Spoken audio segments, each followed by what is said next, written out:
Ibn Battuta, a pre-modern history traveler, once said, "Traveling is an experience which, while doing it, leaves you speechless, but when you complete it, it makes you a storyteller." Hello everyone. Today we have such a storyteller with us, Nitin Sonawane. We welcome him to our channel, Reverend Chitralekha Monọ'logos. Hi Anurag and Jai Jagat to everyone.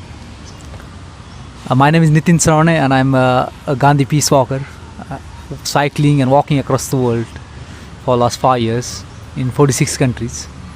So yeah, I'm great to be here. Thanks for inviting me. Nitin has traveled in the time span of 5 years and 1 day. He has traveled 1,500 kilometers on foot and 25,000 kilometers on cycle. In total, he has traveled 40,000 kilometers.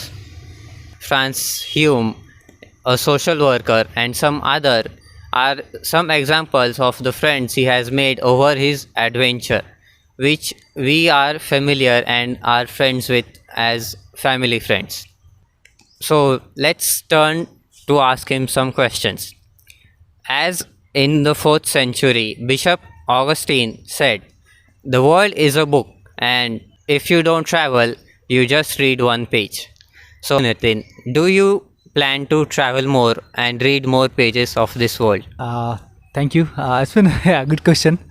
So yeah, I think so. I will never stop. I will never stuck at one place.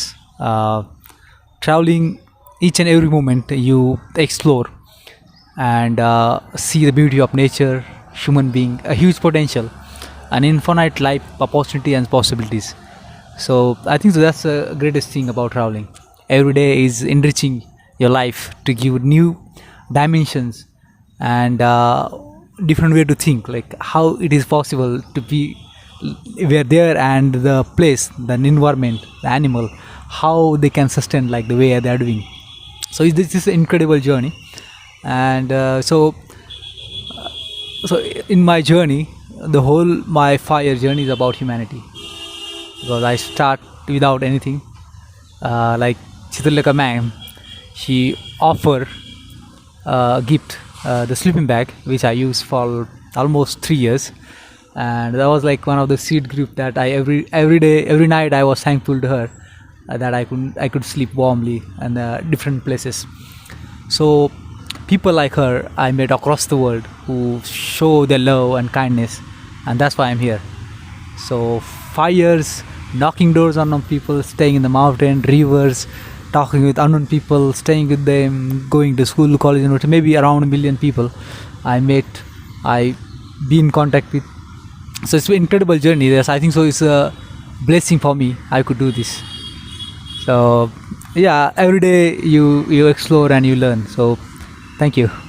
Helen Keller, at the age of 19 months, lost her sense of hearing, sight, and still she says life is either an adventure or nothing at all.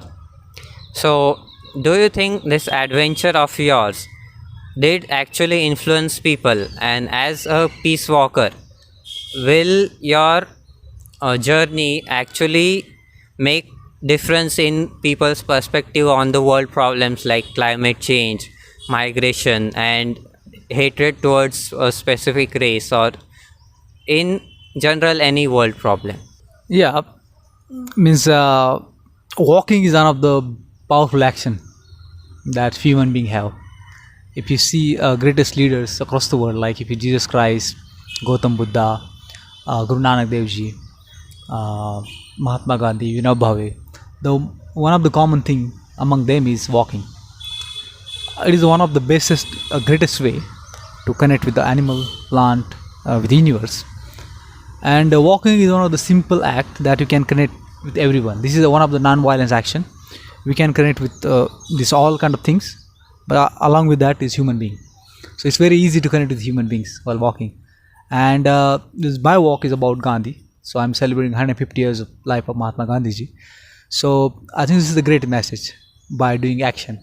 So it inspired many people across the world, especially in school, college. I used to talk about the climate change and how the idea of non-violence of Mahatma Gandhi, because the idea of non-violence is not just because harming, like just hitting or killing some human being. His whole is it's about whole life, like how we can think non-violently as human being, how we can be cultivate a peaceful mind, then how we can talk peacefully non-violently, then our actions, and third thing is how we can cooperate and sustain with the environment, how we can be how like if we take more thing from nature, it is a violence against the nature, so it's also act of non-violence. So Gandhiji practiced this kind of things in his life, idea of non-violence, and achieve great result in his life that inspire across many people across the world. So I try to do I go as minimum as possible, because walking is also go with minimum, because you don't need to use petrol or diesel to use vehicle. I'm traveling by my foot, so I whatever I eat, that's my fuel. So I consume a little fuel, and it helps for environment, and also I stay with the environment. Most of the time I stay in the mountains, and that inspire young people. So a lot of young people got inspiration to because of this journey. Some people join me, young people, they text me on WhatsApp and Facebook. So I see that this thought process of environment, climate change are like getting closer to them because of this walk.